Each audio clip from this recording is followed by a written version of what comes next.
বিশ্বনবী বলেন, আমি কি তোমার এমন একটা দোয়া শিখাবো যেটা পড়লে আল্লাহ তাআলা তোমার ঋণের বোঝা হালকা করে দিবেন?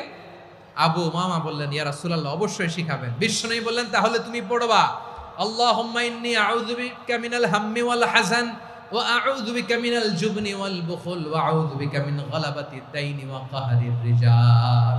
ও আল্লাহ, তোমার কাছ থেকে দুশ্চিন্তা থেকে পানাহ চাই, কৃপণতা, ভীরুতা, অলসতা, কার্পণ্যতা, এই সব কিছু থেকে, মানুষের কঠোরতা, আমার উপর মানুষের আধিপত্য এবং ঋণের বোঝা থেকে পানাহ চাই। এই দোয়াটা যখন বিশ্বনবী শিখাই দিলেন, আবু উমামা বারবার এই দোয়া পড়ে, আল্লাহুম্মা ইন্নী আউযু বিকা মিনাল হাম্মি ওয়াল হাযান ওয়া আউযু বিকা মিনাল আজজি ওয়াল কাসাল ওয়া আউযু বিকা মিনাল জুবনি ওয়াল বুখল ওয়া আউযু বিকা মিন গালাবাতিদ দাইনি ওয়া কাহরির রিজাল।